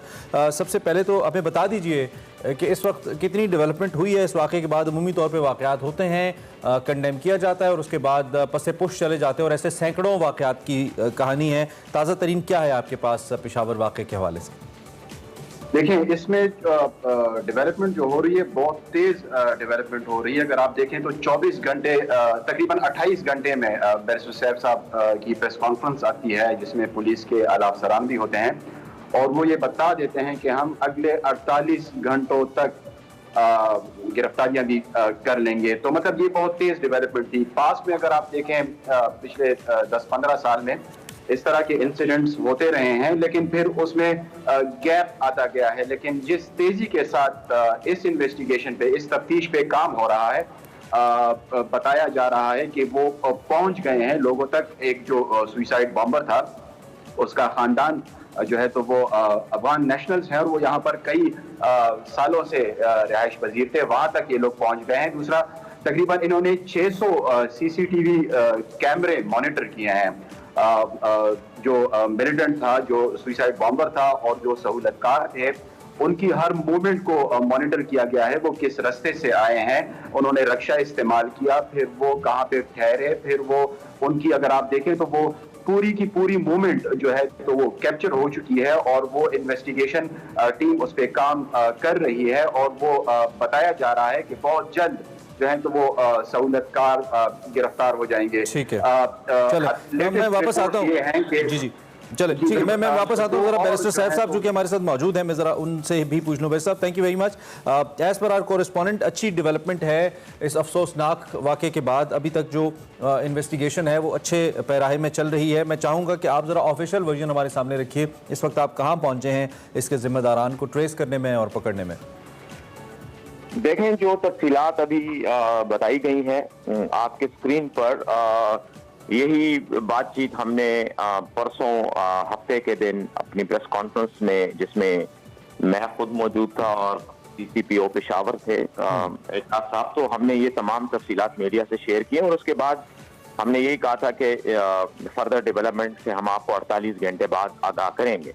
तो 48 घंटे अभी पूरे नहीं हुए। आज इसी वक्त जब पुलिस अफसरान से फिर मेरी बातचीत दोबारा होनी है, उसके बाद हम इंशाल्लाह फिर मीडिया के साथ शेयर करेंगे। लेकिन at the cost of reputation मैं यही कहूंगा कि बिल्कुल जो कुछ धमाका करने वाला शख्स था उसकी भी शिनाख्त हो गई है, उसकी फैमिली को भी ट्रेस कर लिया गया है, उसके सहूलतकारों को भी ट्रेस कर लिया गया है, जिस गाड़ी में रिक्शे में वो आए थे वो भी ट्रेस हो चुका है और खासी पेशरफ्त हो चुकी है। सिर्फ अब ऐलान। अच्छा भाई साहब, यकीनी तौर पे बहुत बड़ा वाक़या है और हम तो ऐसे वाक़यात की खबरें दे दे के इससे पहले बहुत खबरें दी, बहुत थक गए हम कर करके, फिर थोड़ा सुकून आया, लेकिन अब ये फिर से शुरू हो गया है और पेशावर शहर तो खून में नहाता रहा है। पेशावर के शहरी बेचारे, इनफैक्ट पूरा पाकिस्तान ही, but mainly Peshawar and Khyber Pakhtunkhwa. तो इस इतने बड़े वाक़े के बाद अब क्या कुल्ला अमल आपने बनाया है? क्या आपने कोई सिक्योरिटी प्लान चेंज किया है अवाम की? क्योंकि अब अवाम तो डर गए हैं दोबारा से कि वाक़यात दोबारा शुरू हो गए हैं, तो क्या पेशरफ्त है इस हवाले से ज़रा बताइए, आपने क्या किया है इस वाक़े के बाद? जी, इस वाक़े को बहुत ही संजीदगी से लिया गया है क्योंकि ये काफ़ी अरसा के बाद ये इस तरह का एक सानहा रोनुमा हुआ है। तो इसके बाद सिक्योरिटी प्लान को भी असर-ए-नौ बीफ अप करने और मजीद उसको इम्प्रूव करने के हवाले से वज़ीर आला साहब ने मीटिंग्स भी की हैं, सीरीज ऑफ मीटिंग्स हुई हैं जिसमें हिदायत भी दी गई हैं इंटेलिजेंस एजेंसीज को भी अपना काम फाल करने के लिए, मजीद इंस्ट्रक्शंस और वसाइल के लिए भी अहकाम जारी किए गए हैं। और उसके अलावा जो इम्पोर्टेंट फैक्टर है वो ये है कि जो प्रिवेंशन है उसके हवाले से भी ये है कि जो मजहबी मकामात हैं, मसाजिद हैं या इमाम बारगाहें हैं, उनको भी मैनेज किया जाए, उनको भी मजीद सिक्योर किया जाए। ठीक हो गया। उमर, चूँकि आप हमारे साथ मौजूद हैं, अभी बैरिस्टर सैफ साहब ने बताया कि इम्प्रूव किया जा रहा है। ऑब्वियसली जुम्मे के रोज़ इज्तिमात होते हैं, दीगर मामलात में हम देखते हैं इमाम बारगाहों में मुख्तलिफ तरह के जो इज्तिमात होते हैं, उस हवाले से अब सिक्योरिटी की क्या सिचुएशन है? क्योंकि ये वाक़या ऐसा है जिसके बाद वाकई ये सोचने की ज़रूरत है कि हमारे जो सिक्योरिटी के मसाइल उनको हमने किस तरह से सॉर्ट आउट करना है। तो आप इस हवाले से कुछ बता सकें? कोई तब्दीली देखी आपने हुकूमत खैबर पख्तूनख्वा की जानिब से इस वाक़े के बाद सिक्योरिटी प्लान्स में? इस वाक़े के बाद भी सिक्योरिटी के इक़दाम मतलब मजीद सख्त कर दिए हैं, लेकिन इससे पहले भी स्पेसिफिकली नमाज जुम्मा के दौरान मसाजिद के बाहर 2 पुलिस एहलकार खड़े होते हैं जो हर बंदे को चेक करते हैं। जो भी बंदा अंदर जाता है मस्जिद के अंदर उनको चेक किया जाता है। तरावीह के दौरान हर बंदे को चेक किया जाता है। जो बड़े बड़े इज्तिमात होते हैं, चाहे वो मजहबी हो या पॉलिटिकल हो, उनमें सिक्योरिटी दी जाती है और सिक्योरिटी काफी सख्त होती है। लेकिन अगर आप देखें इस स्पेसिफिक वाक़े के दौरान भी सिक्योरिटी वहां पर मौजूद थी, मतलब 3 पुलिस एहलकार वहां पर मौजूद थे। लेकिन जब बॉम्बर आता है तो उसका सबसे पहला टारगेट जो था तो वो पुलिस ही थी, क्योंकि उनको पता था कि अगर पुलिस वाले मुझे चेक करते हैं तो वो रुक जाएगा, वो अंदर नहीं जाने पाएगा। तो आप अगर सीसीटीवी फुटेज देखें, सबसे पहला जो टारगेट है सुसाइड बॉम्बर का, वो फायर करता है पुलिस वाले पर और उसके बाद उसको अंदर जाने का मौका मिलता है। तो सिक्योरिटी के हवाले से मैं नहीं समझता कि कोई लैप्स था या कोई और इशू था। वैसे ऐसे वाकयात में इंटेलिजेंस फेलियर जरूर होता है कहीं ना कहीं पे। यकीनी तौर पे हम हर वक्त में, चूँकि बहुत सारे मामलात पाकिस्तान में चल रहे हैं, सिक्योरिटी स्टेट है, हमें बहुत सारे मसाइल चैलेंजेस का सामना है, रिसोर्सेज महदूद हैं, इस बात का एहसास करते हुए कि कहीं ना कहीं कोई प्रॉब्लम हो सकती है और वाकयात हो सकते हैं, लेकिन इसके बावजूद I think we need to learn कि हमने कहाँ पे हमारा लैप्स हुआ, कहाँ पे हमें बेहतरी की ज़रूरत है। तो इंटेलिजेंस इंफॉर्मेशन की बुनियाद पर ऐसे वाकयात की रोकथाम काफ़ी हद तक मुमकिन होती है और हमने हज़ारों ऐसे वाकयात रोके हैं इंटेलिजेंस एक्शंस की बुनियाद पर। आप इस पर क्या कहेंगे? इसमें भी कहीं इंप्रूवमेंट के लिए कुछ आप लोग कर रहे हैं या किसी को जिम्मेदार ठहराया गया है इसके लिए भी? देखें, जैसे आपने खुद ही अभी बात की कि इंटेलिजेंस की ही काविशों की वजह से हम हजारों ऐसे वाकयात रोक रहे होते हैं, लेकिन बदकिस्मती से या बिकॉज ऑफ स्ट्रेटेजी उन वाकयात को जाहिर है मीडिया पर या आवाम के साथ शेयर नहीं किया जाता। कई वाकयात ऐसे हैं जो होने से पहले उनको इंटरडिक्ट कर लिया जाता है और उसके बाद रुक जाते हैं। लेकिन एक आध बंदा जाहिर है स्लिप हो ही जाता है। दुनिया की तरफ याफ्ता तरीन ममालिक में भी, अमेरिका और इसराइल जैसे ममालिक में ये सिक्योरिटी लैब्स बाज़ औक़ात हो जाता है, लोग निकल आते हैं और वो कार्रवाई हो जाती है। लेकिन अब इस नेटवर्क को यकीनी तौर पर मजीद इस वाक़े के तनाज़ुर में इम्प्रूव करने के लिए अहकाम भी दिए गए हैं और उसको इम्प्रूव किया भी जा रहा है और स्पेशली जो ह्यूमन इंटेलिजेंस है और टेक्निकल इंटेलिजेंस है उसको भी फर्स्ट किया जा रहा है। चलें, ऑल द बेस्ट और हम उम्मीद करते हैं कि मजीद ऐसे वाकयात की रोकथाम के लिए इक़दाम हों और जो कंक्रीट बुनियादों पे इक़दाम हों। Thank you very much Saif और उमर, हमें इस हवाले से आगाह करने के लिए और बात करें। ब्रेक लेंगे, ब्रेक के बाद हाजिर होंगे। देखते रहिए एक्सप्रेस।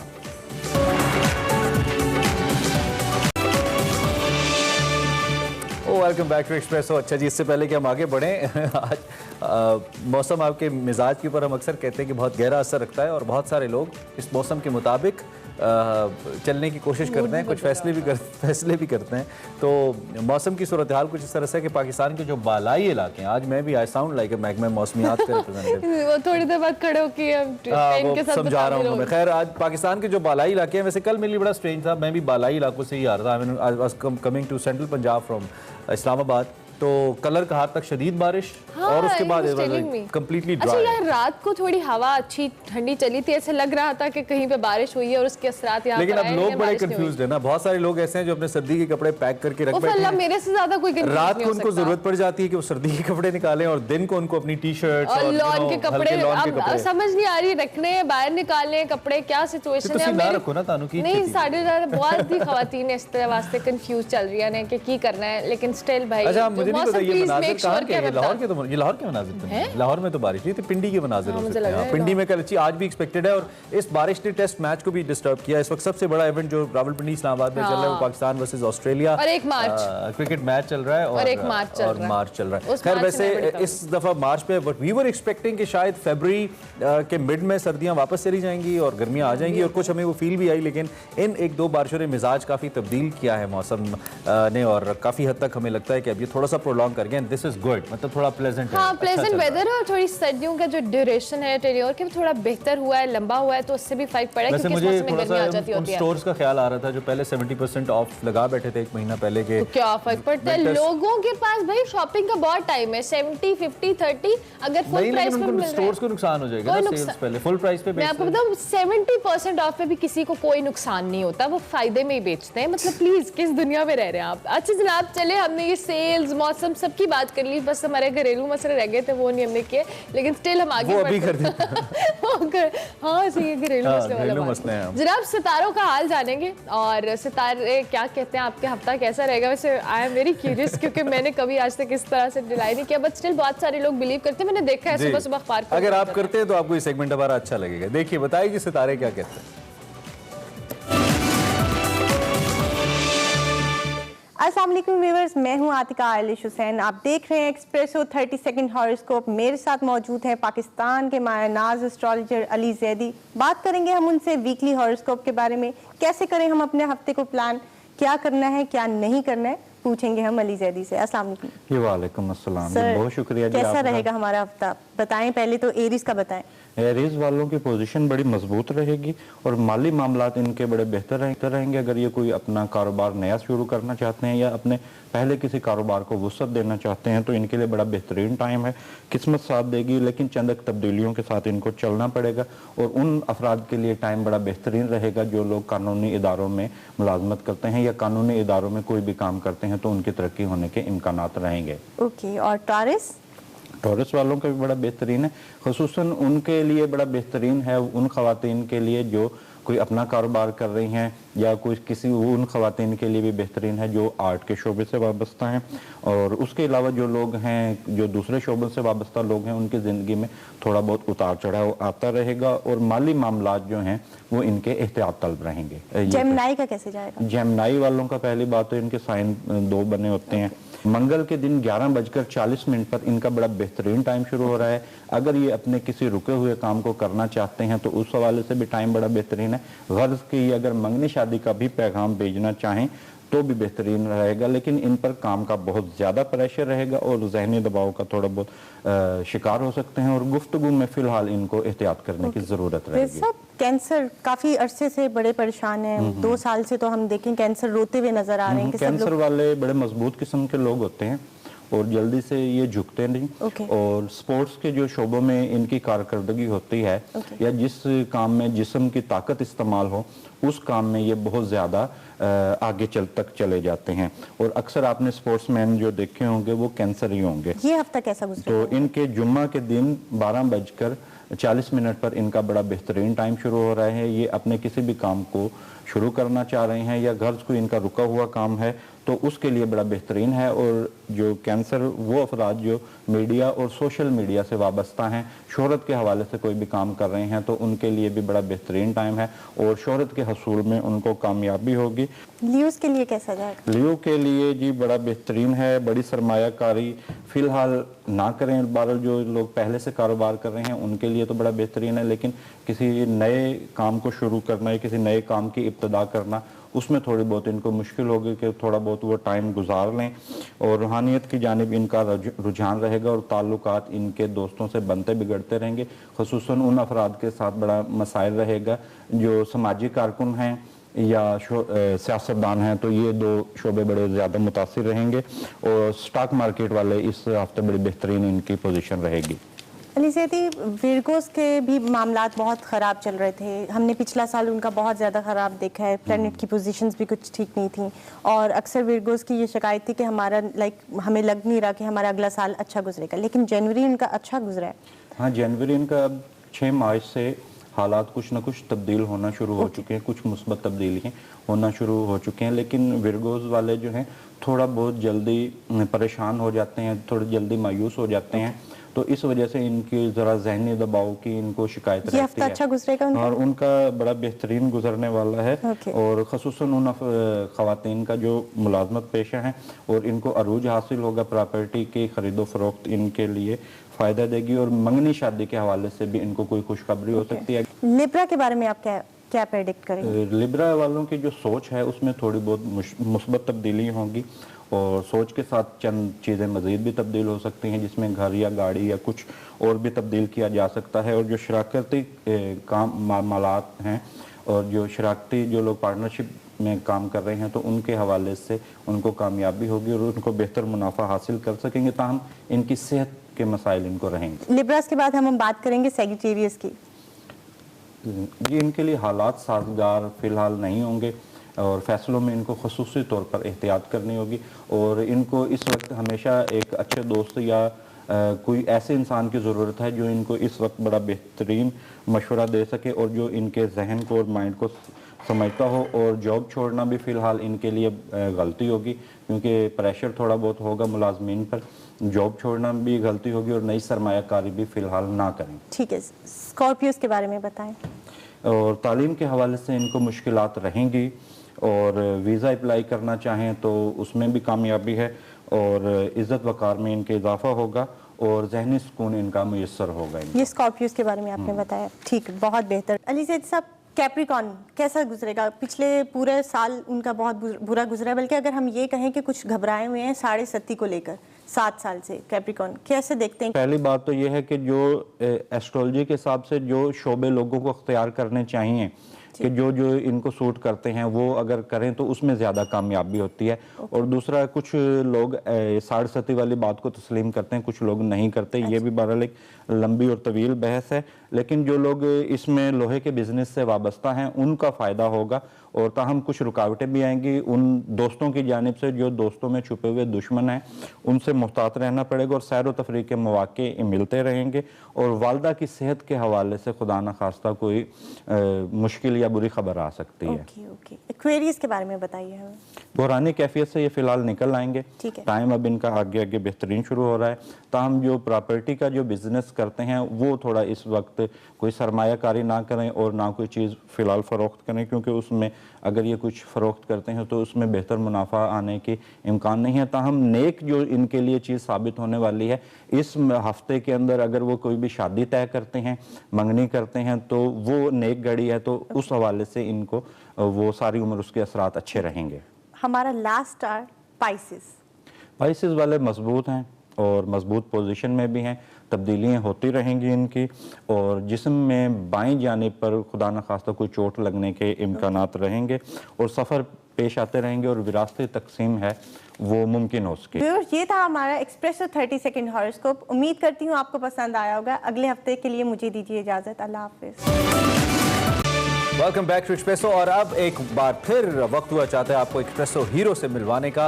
भाई अगर हम अचीवमेंट्स की बात करें, अगर आप में हिम्मत, हौसला, डिटर्मिनेशन हो ना, तो आपकी कोई भी कमज़ोरी कम से कम आपके आड़े नहीं आती। और खुसूसी अफराद भी इस मौके पर भरपूर तरीके से अपने आप को साबित करते हैं। ऐसी एक कहानी हमारे पास आज भी है जी, खुसूसी अफराद के काबिल तकलीद कारनामों के हवाले से। हमारे साथ बिसारत से महरूम, बसीरत से माला माल अहमद से तनवीर अहमद साहब मौजूद हैं, जिन्होंने Dubai club for people of determination में एक वर्ल्ड आर्चरी पैरा चैम्पियनशिप 2022 मुनक्किद की गई। इसमें चांदी का तमगा जीता और तारीख रकम कर दी। मतलब एक ऐसा खेल जो कि खेलना मुश्किल है उन जैसे शख्स के लिए, विद दिस प्रॉब्लम उन्होंने इसमें अपने आप को प्रूव किया। और इस वक्त वो हमारे साथ मौजूद भी हैं। उनसे हम कहें कि तनवीर अहमद साहब जो कि कौमी ब्लाइंड क्रिकेट टीम का भी हिस्सा रह चुके हैं, उनकी इस अचीवमेंट के उनके क्या ख्यालात हैं, हमारे साथ तनवीर मौजूद है। तनवीर साहब बहुत शुक्रिया। सबसे पहले तो आपको बहुत बहुत खुश आमदीद और मुबारकबाद कि आपने ये मेडल हासिल किया। कैसा लग रहा है, अपनी फीलिंग्स के हवाले से हमारे साथ शेयर करें।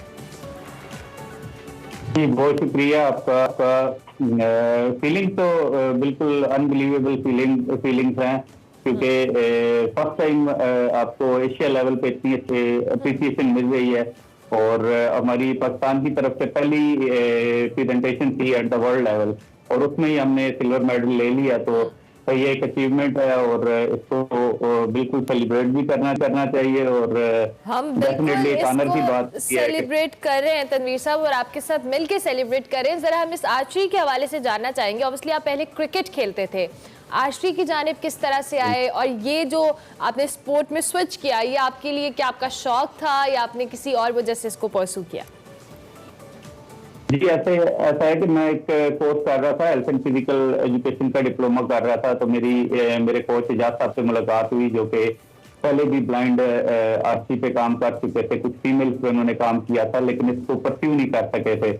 तो उनको कन्विंस करने में मुझे 7-8 माह लगे। तो उन्होंने मुझे कहा ठीक है आप, और फिर उन्होंने मुझे बाकायदा ट्रेनिंग दी। और ये तकरीबन पिछले 4 साल की हमारी मेहनत है, जिसका सिला ये मिला है कि हम पैरा आर्चरी वर्ल्ड चैंपियनशिप में ना सिर्फ पार्टिसिपेट किया as a first Asian team हमने पार्टिसिपेट किया, क्योंकि इस गेम में ज्यादातर जो हजारादारी थी वो यूरोपियन स्टेट्स की थी। अच्छा। जैसे यूएसए, बेल्जियम, यूके, वो इस चीज पे काफी आगे हैं हमसे। अच्छा। तो ये पहली रिप्रेजेंटेशन थी किसी भी एशियन कंट्री की। तो तनवीर भाई, काम स्पोर्ट्स भी आपने वो वाला पकड़ा जिसमें सबसे ज्यादा देखने का काम होता है, और आप देखने के हवाले से थोड़ा सा आपके लिए चैलेंज है।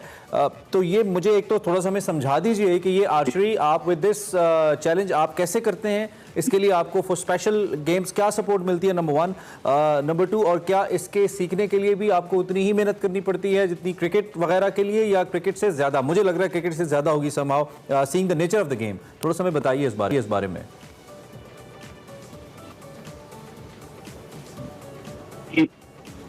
जी बताइए। सबसे पहले तो हमारी गेम जो चैंपियनशिप में गए, ये ब्लाइंड 14 जितने हमारे पार्टिसिपेंट थे फ्रॉम 9 कंट्रीज, ये ब्लाइंड फोल्ड के साथ ये गेम खेली है हमने टोटली, यानी कि सारे विजन में इक्वल हो गए थे, नो विजन के साथ हमने खेली है। अच्छा। एक टेक्निकल डिवाइस होती है जिसको हम अपने हाथ की बैक एंड साइड से टच करते हैं, और जिसको हमारे टारगेट के बिल्कुल सेंटर में सेट किया जाता है। हमारा कोच 1 मीटर की दूरी से हमें जो है असिस्ट कर सकता है। 6 एरोज के दौरान वो हमें एक दफा गाइड कर सकता है, और ड्यूरिंग द शूट वो हमें टच करके या बोल के नहीं बता सकता, ये बता सकता है कि आपका एरो किधर लगा है। अच्छा, okay, that's very interesting.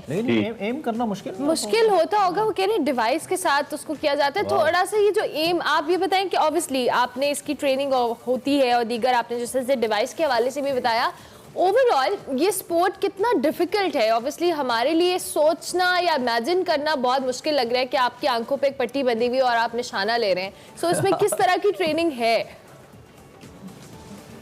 Training definitely hard होती है, क्योंकि आप अपने टारगेट को देख नहीं रहे और आपको अपनी इमेजिनेशन से उसको शूट करना है। इसमें ज्यादातर आपका सांस होता है और आपका फोकस है ऑन द टारगेट। आप अपने बॉडी को किस तरह लाइन रख सकते हैं और अपनी शूटिंग कर सकते हैं।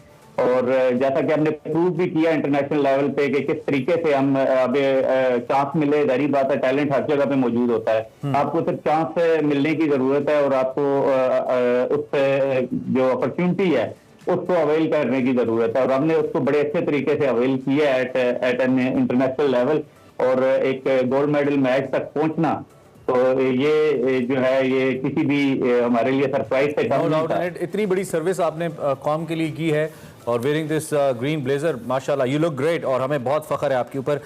जो भी लोग ये करना चाहते हैं उनको किसी न किसी तरीके से कोई डिसेबिलिटी है, कोई चैलेंज सामना है, किसी चैलेंज का उनको क्या सजेस्ट करेंगे आप तनवीर? आप तो एक चैम्पियन हैं और आपका अभी सफ़र इंशाल्लाह बहुत आगे जाना है आपने बहुत ज़्यादा, लेकिन उनको आप क्या सजेस्ट करेंगे अपनी इस जर्नी के बाद? हाउ शुड दे स्टार्ट और वो कैसे आगे बढ़ सकते हैं?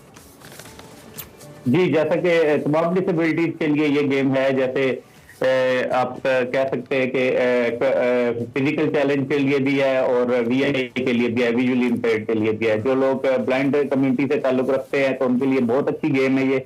एक तो ये कम टाइम कंज्यूमिंग है, आप थोड़े वक्त में और डेली की प्रैक्टिस के साथ इसमें एक अच्छा मुकाम बना सकते हैं। और जहाँ तक फिजिकल एथलीट की बात है, जो फिजिकल लिम्स की जिनकी डिसेबिलिटी है, ठीक है Tanveer, thank you very much, बहुत शुक्रिया आपने हमें ज्वाइन किया और अपनी सलाहियतों के हवाले से, अपनी अचीवमेंट्स के हवाले से बताया। तनवीर अहमद मौजूद है। We have a breaking news right now जी, अफसोसनाक खबर एक आ रही है। साबिक सदर पाकिस्तान जनाब रफ़ीक तारड़ साहब के हवाले से इतलात ये है कि वो इंतकाल कर गए हैं। रफ़ीक तारड़ साहब काफ़ी अरसे से अलील थे, उनकी सेहत ख़राब थी, लेकिन अब ताज़ा तरीन खबरें ये आ रही हैं कि वो इंतकाल कर गए हैं। अगर उनकी हम इन ऑफिस होने की बात करें तो 1998 से लेकर 1999 तक नवाज शरीफ साहब जब वज़ीर आज़म थे और उसके बाद जब चीफ एग्जीक्यूटिव परवेज़ मुशर्रफ थे उस वक्त वो सदर रहे हैं। और इसके अलावा उनके बाद जब वो सदारत के ओहदे से हटे तो वसीम सज्जाद साहब उनकी जगह पे आए थे और अब से कुछ देर पहले ये खबर मिली है कि साबिक सदर रफ़ीक तारड़ उनका इंतकाल हो गया है। हमें इस वक्त हमारे ब्यूरो चीफ मोहम्मद इलियास साहब लाइव ज्वाइन कर रहे हैं, उनसे ज़रा पूछेंगे। इलियास साहब, थैंक यू वेरी मच, आपने ज्वाइन किया। हमें बताइएगा, ये अफसोसनाक खबर आ रही है, रफ़ीक तारड़ साहब इंतकाल कर गए हैं, क्या अपडेट्स हैं आपके पास? हाँ जी, अब से कुछ देर पहले पता चला कि साबिक सदर रफ़ीक तारड़ साहब इंतकाल कर गए हैं और उनकी तबीयत काफ़ी नासाज थी काफ़ी, लेकिन वो अब घर से कम ही निकलते थे क्योंकि 94 साल उम्र हो गई थी। तो कम ही तकरीबात वगैरह पे जाते थे, अक्सर बीमार होते थे, हॉस्पिटल आते थे, तो वरना ये अवाम में बड़े घुल मिल जाते थे, पॉलिटिक्स में बड़े इन रहते थे, खासतौर पर मुस्लिम लीग नून के साथ। और 1998 में ये नवाज शरीफ के साथ जब थे उस वक्त इनको सदर नामजद किया गया था, फिर मुशर्रफ दौर आए, फिर इनसे रिजाइन लिया गया, फिर इसी तरह ये चीफ जस्टिस रहे लाहौर हाई कोर्ट के और सुप्रीम कोर्ट में सीनियर जज रहे और 91 से 94 तक। और इन्होंने ये क्या कहते हैं 1929 में ये मंडी बहाउद्दीन में पैदा हुए थे, LLB किया पंजाब यूनिवर्सिटी से और इन्होंने वकालत शुरू की लाहौर हाई कोर्ट में और जिंदगी बड़ी एक भरपूर तरीके से इन्होंने गुजारी वकालत करते हुए और इसी तरह उनका कैरियर था। और इस तरह मुस्लिम लीग नून के साथ फिर ये हुए, पहले तो अदालत से जज रहने के बाद फिर जब इनको मुंतखब किया सदर तो नामजद किया मुस्लिम लीग नून की जानब से, मियां नवाज शरीफ साहब ने उनको उनके देखते हुए, उनकी शराफत दयानतदारी देखते हुए तो उनको अपना पाकिस्तान का प्रेसिडेंट नामजद किया। तो वो मियां उन्होंने रफ़ीक तारड़ ने बड़े अच्छे तरीके से वो वक्त गुजारा और ये काफी अरसे से ये अलील थे क्योंकि बुजुर्ग हो गए थे और कम ही निकलते थे।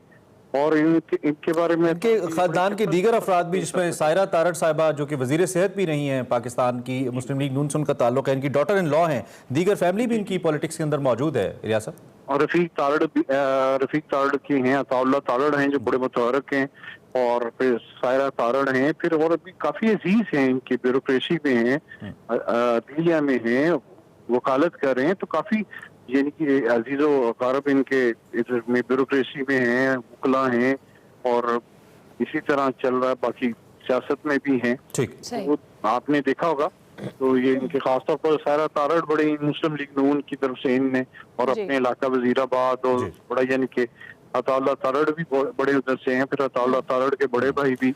तो ठीक है सब, थैंक यू वेरी मच। मुझे ज़ाती तौर पे भी रफ़ीक तारड़ साहब से मिलने का इत्तेफाक हुआ एक तकरीब के अंदर और बड़ी ही क्या कहना चाहिए, एक आजिज़ किस्म की शख्सियत थी और बहुत अच्छे इनकिसारी रखने वाले इंसान थे। या उनका इंतकाल हुआ 94 साल की उम्र में, जैसे इलियास साहब ने हमें आगाह किया और अफसोसनाक खबर है। अल्लाह ताला उनके दर्जात बुलंद करे। और सदर मुमलिक, साबिक सदर मुमलिकत थे रफ़ीक तारड़ साहब, उनके हवाले से हम आपको अपडेट करे थे। प्रोग्राम का वक्त ख़त्म हुआ, इंशाल्लाह आपसे हमारी मुलाकात होगी कल। आज चूंकि वीक का पहला दिन था और बहुत भागम दौड़ वाला था हमारे लिए भी, आपके लिए भी। स्टिल होप करते हैं कि आपका आइंदा आने वाला वीक स्मूथली गुजरे। फीडबैक हमारे सोशल मीडिया हैंडल्स पर लाजमी दीजिएगा।